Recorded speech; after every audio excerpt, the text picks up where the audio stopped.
CM Revanth Reddy బయట పెట్టి మరి బీఆర్ఎస్ నోటికి తాళం వేశారు అనడంలో ఎటువంటి అతిశయక్తి అయితే లేదు. ఏదేమైనప్పటికీ మరి బీఆర్ఎస్ నేతలు ఇకనైనా మరి వారి యొక్క రాజకీయంగా చేయాలనుకున్న పనులను ఆపి ప్రజా సమస్యల మీద దృష్టి పెడతారా?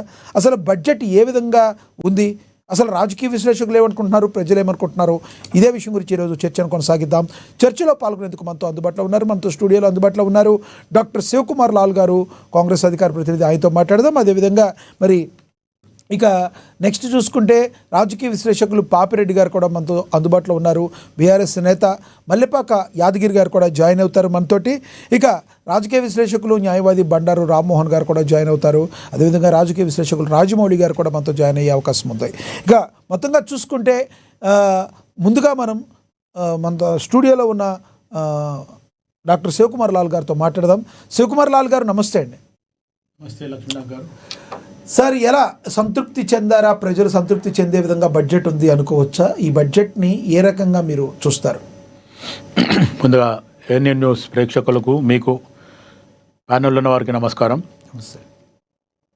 ఒకటేమంటే గత 2014 నుంచి తెలంగాణ ఏర్పడినప్పటి నుంచి టీఆర్ఎస్గా ఉన్నప్పుడు, బీఆర్ఎస్గా ఉన్నప్పుడు వాళ్ళు పెట్టిన బడ్జెట్ కానీ వాళ్ళు కానీ మొత్తానికి ఒక దోపిడీదారులకి లేకపోతే పెత్తందారులకి పనికొచ్చేలాగా బడ్జెట్ ఉంది. వాళ్ళు ఏది చేసినా ఖాళీ అంకెల గారడి చేయడం జరిగింది.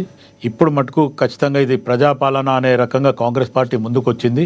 ఈ 2.5 yearsలో పెట్టిన బడ్జెట్లో కానీ ఇప్పుడు ఇవాళ ప్రజెంటేషన్ ఇచ్చిన బడ్జెట్లో కానీ ఖచ్చితంగా మీరు అన్నట్టు అటు ఎవరైతే విద్య అభ్యసించున్న పిల్లలకు కానీ మొత్తానికి ఏదైతే ప్రీ ప్రైమరీ స్కూల్ నుంచి 12th క్లాస్ అంటే ఇంటర్మీడియట్ వరకు కూడా మధ్యాహ్న పథకం కానీ పోషక ఆహారంతో భోజనం పెడతామనేది ప్రభుత్వం ఆ మాట చెప్పడం నిజంగా కూడా అటు విద్యార్థులు అంటే ఎవరికైతే నిజంగా సరిపోయే ఇంట్లో భోజనం సరిపోతుంది, ఇంట్లో పౌష్టికాహారం తింటున్నారు అనేది వాళ్ళని పక్కన పెడితే ఎవరికైతే నిజంగా కూడా ఆ స్తోమత లేదు, పిల్లలని చదివించలేరని డ్రాప్ అవుట్ అవుతున్నారనే ఒక ఆలోచన ఏదైతుందో ఈ పథకం అటువంటి వాళ్ళకు చాలా మంచిగా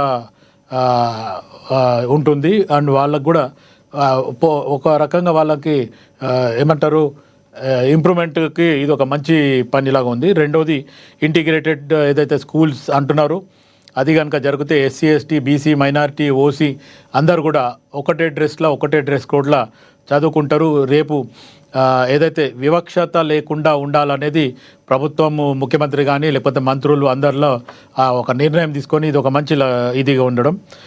దాంతోపాటు ఎస్సీ, ఎస్టీ, బీసీ, మైనారిటీలకు ఇప్పటివరకు గతంలో ఇచ్చింది ఏదైతే అనుకున్నారో ఈసారి మటుకు ఖచ్చితంగా వాళ్ళందరికీ కూడా ఈ లోన్స్ పరంగా కానీ వెహికల్స్ పరంగా కానీ ఇంకా వేరే రకంగా వాళ్ళకి సపోర్ట్ చేస్తామనే రకంగా కూడా మాట్లాడింది.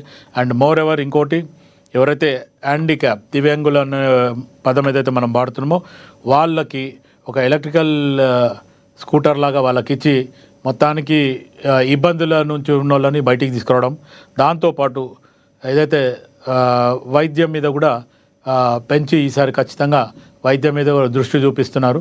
నిజంగా కూడా ఈ బడ్జెట్లో కొంచెం ప్రజలకి గతం కంటే కూడా ఇప్పుడు మేలు జరుగుతుందనే రకంగానే ఆశాభావం వ్యక్తం చేద్దాం. రైట్, శివలాల్ గారు మళ్ళీ మాట్లాడతాం మీతో. మనతోటి మల్లెపాక యాదగిరి గారు బీఆర్ఎస్ నేత జాయిన్ అయ్యారు, ఆయనతో మాట్లాడదాం. యాదగిరి గారు నమస్తే అండి. నమస్తే. యాదగిరి గారు, బడ్జెట్ని మీరు చూసుంటారు. మరి బట్టి విక్రమార్క గారు బడ్జెట్ ప్రవేశపెట్టారు. మరి విద్యార్థులు ఏటీసీలో చదివే, ఐటీఐ చదివే ప్రతి విద్యార్థి కూడా నెలకు 2,000 చొప్పున స్కాలర్షిప్ అందజేస్తామని కూడా మంత్రి స్పష్టం చేశారు. ఓవరాల్గా విద్యా వ్యవస్థ మీద కూడా ఈసారి మంచిగా ప్రజలకి, విద్యార్థులకి ఉండే విధంగా చేయాలని ప్రభుత్వం భావించింది అనుకోవచ్చు. ఓవరాల్గా ఈ బడ్జెట్ని మీరు ఏ రకంగా చూస్తారు? ముందుగా మీకు ప్యానెల్లో ఉన్న వారికి, మీ ఏఎన్ఎన్ ప్రేక్షకులకు నమస్తే. నమస్తే. ఇప్పుడు ముఖ్యమంత్రి గారు చెప్పే మాటలకు కాంగ్రెస్ ప్రభుత్వం చేసే విధానాలకు చాలా తేడా ఉంటుంది. ఎన్ని బడ్జెట్లు ప్రవేశపెట్టినా కూడా వాళ్ళు చేసేది మాత్రం ఏది చేయరు. ప్రజలను నమ్మించి మోసం చేయడం మాత్రమే ఈ రోజు కాంగ్రెస్ ప్రభుత్వానికి తెలుసు. ఎందుకంటే ఇప్పుడు గతంలో అనేక వాళ్ళు హామీలు ఇచ్చి వాళ్ళు ఇచ్చిన హామీలకు ముందుగా బడ్జెట్ ప్రవేశపెడితే చాలా బాగుంటది. ఇప్పుడు వాళ్ళు గతంలో వాళ్ళు ఏదైతే విద్యార్థినులకు స్కూటీలు ఇస్తా అని చెప్పేసి, మా గృహిణులకు 2500 ఇస్తామని చెప్పేసి అనేక, ఇప్పుడు చెప్పుకుంటూ పోతే గతంలో అనేక సార్లు చెప్పినాం. ఇప్పుడు మళ్ళీ చెప్తే కూడా సమయం సరిపోదు. కానీ ఈ రోజు వాళ్ళు ఈ బడ్జెట్ చెప్పడం మాటల వరకే గాని చేతలకు మాత్రం ఉండదు. ఎందుకంటే ఆయన గతంలో ముఖ్యమంత్రి గారు అనేక సార్లు చెప్పిండు, మనకు బడ్జెట్ లేదు, మన రాష్ట్రంలో నిధులు లేవు అని చెప్తాడు. కానీ ఈ రోజు మరి ఆయన చెప్పింది ఏంది, 24-25 సంవత్సరంలో 10% బడ్జెట్ నుంచి 25-26కు 10 నుంచి 7% పెరిగింది, 8% పెరిగింది. 4,18,091,931 కోట్ల రూపాయలు ఇంకా ఎక్కువ మనకు ఆదాయం వచ్చిందని చెప్పేసి ఆయన అంకెల గారడి చెప్తుండు కదా. మరి గతంలో ఇంత ఆర్థికంగా ముందుకు ఉన్నప్పుడు కేంద్ర ప్రభుత్వం కంటే కూడా మన తెలంగాణ రాష్ట్ర ఆదాయమే ఎక్కువ ఉన్నది, మనం అన్ని రకాలుగా ముందున్నామని చెప్తూనే ఈ ఆర్థిక మంత్రి గారు, అదే విధంగా ముఖ్యమంత్రి గారు మరి ఎందుకు గతంలో ఇచ్చిన హామీలు ఎందుకు నిలబెట్టలేకపోతున్నారు? మరి కొన్ని సందర్భాలలో నా దగ్గర బడ్జెటే లేదు, నాకు అప్పే పుడతలేదు, నన్ను కోసుక తింటారా అని చెప్పే ముఖ్యమంత్రి గారికి మరి ఇప్పుడు ఇవన్నీ ప్రవేశపెడుతుండు కదా.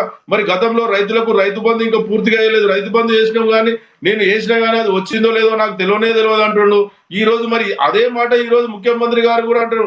మరి ఆర్థిక మంత్రి గారు ప్రవేశపెట్టారు కానీ మరి ఎందుకు ప్రవేశపెట్టారో నాకు తెలియదు, అది వస్తుందో రాదో నాకు తెలియదు, ఇచ్చినా కానీ తెలియదు అని చెప్పి తప్పించుకోవడం కోసం ముఖ్యమంత్రి గారికి కూడా ఇది ఒక అవకాశంగా ఉంటది. ఎందుకంటే ఇప్పటికైనా సరే మన రాష్ట్రం అన్ని రకాలుగా గత ముఖ్యమంత్రి గారు కేసీఆర్ గారు ముందు వరుసలో తీసుకొచ్చిండు కాబట్టే ఈ రోజు ఆర్థికంగా మనం మంచి పొజిషన్ లో ఉన్నాం. ఎందుకంటే ముఖ్యమంత్రి గారు గతంలో ఇప్పుడు ముఖ్యమంత్రి గారే నిన్న చెప్పిండు, 28 నెలల్లో 3,47,294 కోట్ల రూపాయల అప్పు చేసినాము అని చెప్తున్నాడు. ఆ విధంగా చెప్పుకుంటూ పోతే ఒక నెలకు 12,403 కోట్ల రూపాయల అప్పు చేస్తే మరి ఇది ఎక్కడ పోయింది? మళ్ళీ మనకు వచ్చే ఆదాయం 18,500 కోట్ల రూపాయలు ప్రతి నెల వస్తుంది. మరి ఈయన ఒక్క 2 సంవత్సరాలకు 28 నెలలకే 3.5 లక్షల కోట్ల రూపాయల అప్పు చేస్తే కేసీఆర్ గారు 3.5 లక్షల కోట్ల అప్పు అని పార్లమెంట్ లో కేంద్ర మంత్రే చెప్తారు. కానీ వీళ్ళు మాత్రం 8 లక్షల కోట్ల అని ఒక ఆయన, 7 లక్షల కోట్ల అని ఒక ఆయన, వీళ్ళు అబద్ధపు మాటలు చెప్పి కాలం వెళ్ళముచ్చుకుంటారు. కానీ మరి కేసీఆర్ గారు చేసిన అప్పు 3.5 లక్షల కోట్ల అప్పు అని పార్లమెంట్ లో ప్రకటిస్తే సరే ఒకవేళ 8 లక్షల కోట్లు అనుకొని 10 లక్షల కోట్లు అనుకొని మరి సంపద కూడా సృష్టించిండు కదా, ప్రాజెక్టులు కట్టిండు కదా, సెక్రటరేట్ కట్టిండు కదా, అనేక కంపెనీలు హైదరాబాద్ కు తీసుకొచ్చిండు కదా, అనేక సంక్షేమ పథకాలు ఇచ్చిండు కదా, మేనిఫెస్టోలో ఉన్నాయి ఇచ్చిండు కదా, రైతులకు రైతు బంధు పూర్తి కరోనా సమయంలో కూడా సమయానికి నాట్ల సమయానికి రైతులకు రైతు బంధు చేసిండు కదా. యాదగిరి గారు, ఇవన్నీ చేస్తే ప్రజలు ఎందుకు తిరస్కరించారంటారు? నేనేమంటున్నా, అంత సంక్షోభంలో కరోనా సంక్షోభంలో కూడా రైతులకు రైతు బంధు ఇచ్చిన ప్రభుత్వం కేసీఆర్ గారి ప్రభుత్వం. ఈ రోజు ఇప్పటి వరకు 3 సార్లు ఎగ్గొట్టిన ప్రభుత్వం రేవంత్ రెడ్డి గారి ప్రభుత్వం. అప్పుడు నవంబర్ లో తీసుకుంటే 10,000 వస్తాయి, డిసెంబర్ లో తీసుకుంటే 15,000 వస్తాయి అన్న ముఖ్యమంత్రి గారు ఇప్పుడు ఎన్ని డిసెంబర్లు అయిపోయినాయి ఒక్కసారి చెప్పాల్సిన అవసరం కూడా ముఖ్యమంత్రి గారు, అదే విధంగా ఆర్థిక మంత్రి బట్టి విక్రమార్క గారికి కూడా ఉంటుంది. యాదగిరి గారు, ఇంకొకటి, ఎందుకు మూసీ నది చుట్టూ మూసీ నది పునరుద్ధీకరణలో భాగంగా చేస్తుంటే ఎందుకు మీ బీఆర్ఎస్ పార్టీ రాజకీయం చేస్తుందంటే ఏం చెప్తారు? బయట విశ్లేషకులు కూడా చెప్తున్నారు బీఆర్ఎస్ పార్టీ రాజకీయం చేస్తుందని. నిన్న రేవంత్ రెడ్డి గారు స్వయంగా అసెంబ్లీ సాక్షిగా ఆయన వీడియోతో సహా మాట్లాడారు. మరి ఎందుకు మీరు ఈ